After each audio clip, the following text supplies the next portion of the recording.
Alors nous, en tant que loueurs de flotte d'entreprise, le levier le plus puissant pour décarboner la mobilité de nos clients, c'est l'électrification des flottes. Et il faut savoir qu'il y a une dynamique très encourageante en Europe aujourd'hui, puisque les entreprises sont pionnières dans l'électrification et elles tirent le marché vers le haut. Elles sont en avance du marché global en termes d'électrification dans la plupart des pays européens.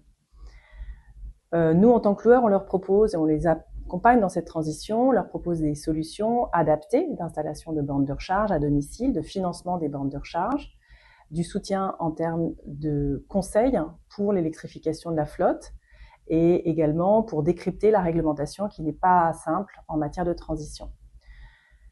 Mais en fait, il faut déjà comprendre, pour comprendre quelles sont les meilleures mesures pour décarboner plus globalement, il faut aller au-delà de cette électrification par les entreprises et englober la totalité du marché. Et ça nécessite de comprendre les dynamiques du marché. 75% des transactions qui sont réalisées sur le marché des véhicules d'occasion en Europe, 25% c'est du marché du neuf, qui sont principalement alimentés par les entreprises. Mais s'agissant du marché du véhicule d'occasion, ce sont principalement les consommateurs qui achètent des véhicules d'occasion. 70 à 80% des consommateurs en Europe accèdent à la mobilité via un véhicule sur le marché de l'occasion.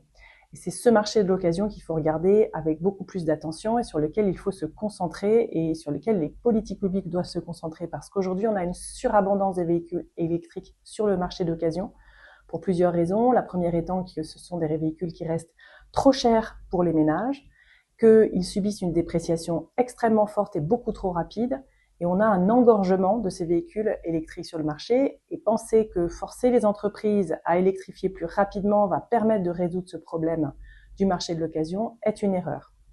Donc nous, on pense qu'il faut recentrer les politiques publiques sur ce marché de l'occasion, donner la confiance aux consommateurs sur les véhicules électriques.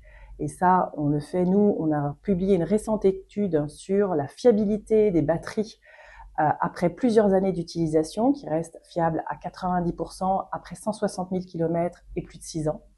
Il faut également augmenter la confiance des consommateurs dans l'usage de ces véhicules et continuer d'accélérer les infrastructures de recharge et traiter effectivement la dépréciation rapide de ces véhicules parce qu'un consommateur achète son véhicule d'occasion sur le marché de la seconde main en anticipant sa valeur de revente sur le marché de la troisième main.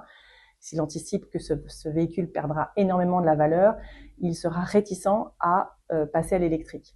Voilà les mesures principales, recentrer les politiques publiques sur le marché du VO, également avoir une stabilité, une lisibilité, une prédictibilité de la réglementation. Les entreprises sont soumises à des couches énormes de réglementation qui ne sont pas toujours lisibles et pas toujours claires, ce qui crée un attentisme chez elles.